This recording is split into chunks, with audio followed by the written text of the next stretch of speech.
up, guys? Recently, I sat down with my boy Chris from Canes Legacy and Canes Insight, and I just got his opinion about what's been going on with Miami. We talked about Miami. We talked about recruiting. We talked about Leonard Taylor, Jason Marshall, Palmetto 5, James Williams. We talked about it all. I'm going to be releasing the videos in a mini-series this week. So, hey, here we go. Enjoy. A special salute for the truth, Sean Taylor.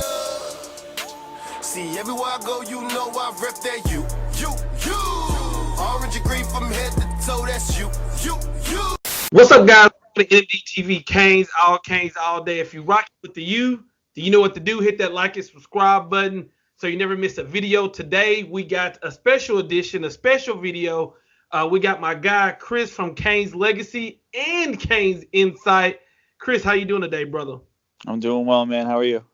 Doing good. So since you've been on the show the last time, you have linked up with Canes Insight. So we're going to talk a lot of recruiting. We're going to talk a lot of Canes football. But I want you to kind of tell the people what you got going with Canes Insight, man.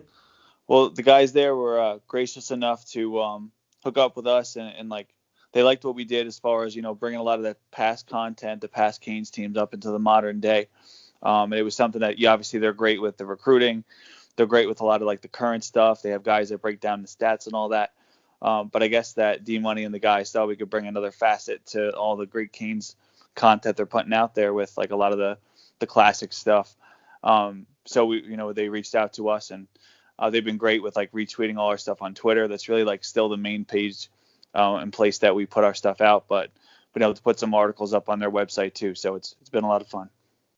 All right, man. Y'all make sure y'all give my guy Chris a follow on Twitter to check out all his content. And I know you guys already rock with Canes Insight because I know that's what everybody does if you love the Canes football. So, man, we got a lot to talk about. Where to start, where to begin. We can start at so many different places, but let's start with this. I want to talk about the different recruits that we got. But right now, Miami, according to 247, third in the ACC, 10th overall class. And we got some guys that we're looking at. But we're on a hot streak, and everybody can agree that Miami's on a hot streak. We're the talk of the town. Who do you give the credit to? Do we give it to Manny? Do we give it to Banda? Do we give it to the pandemic? Or do we give it to the players for saying, hey, we want to stay home and really represent Miami? So, how are you dimming out the credit of this hot streak that Miami's been on? Oh, it's definitely, all of those factors have come into play very strongly for Miami. And I think first thing to talk about is the pandemic, because I think honestly last time I was on, I feel like it was like right when it was kicking in and things were starting to get canceled. And we kind of talked then about like what could happen. And I don't think even honestly then I realized that the impact it would have on recruiting. But I think it has put people in the mindset of, do I want to leave my family to go here for a couple of years just to, they can't come to games, they can't do this, they can't do that.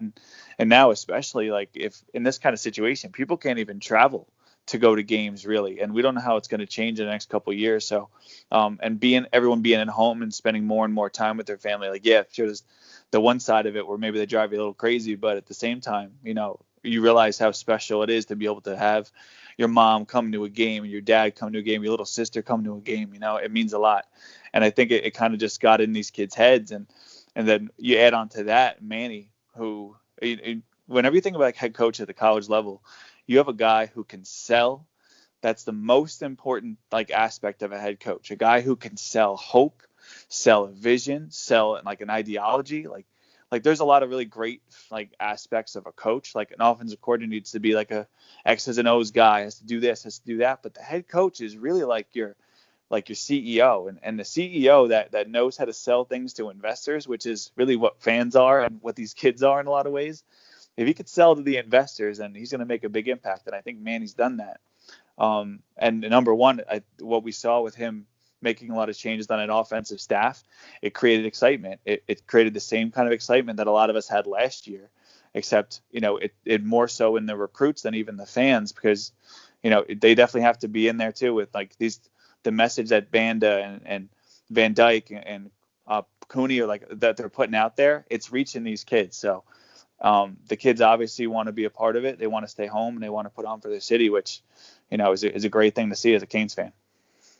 I tell you one thing, when we talked about the pandemic, my thought was, okay, we got to take advantage of the pandemic because the kids can't go anywhere, so we should be able to talk to them more. But it never crossed my mind that family members wouldn't be able to travel travel to see their kids play if we're even going to play. You know what I'm saying? Like, Right. I never thought about that aspect either.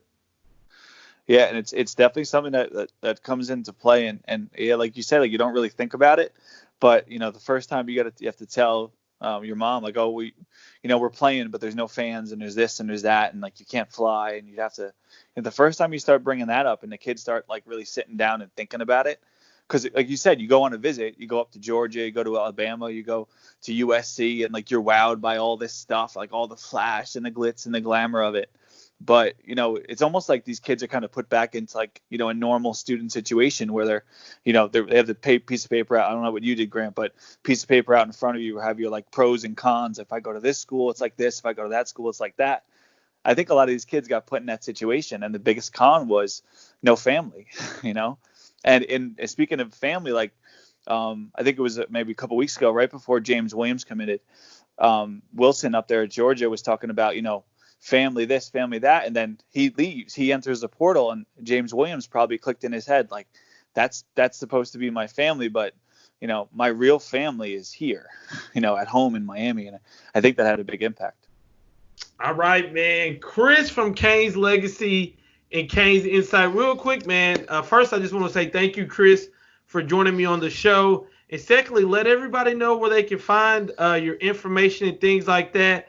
And guys, I will also, if you're watching this on YouTube, I will put the links in the description to where you can find Chris as well.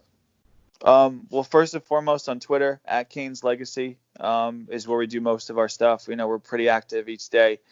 When any time a commit comes up, we'll make a comparison to the past. We'll put videos up, and every day we're doing our countdown. We just kind of had to reset it a little bit, but we're 40 days out from what should be the first game. So, every day you can see that in the morning, get a little bit of history with your coffee. That's the main spot. And then we've been posting on, like you said, on Canes Insight. So canesinsight.com. We'll have articles up there, usually with some historical kind of tint to it, so we can bring some of that old school stuff back into modern day. But really just any of those spots, we appreciate all the people that have been supportive of us, and that includes you too, Grant. So thank you for that.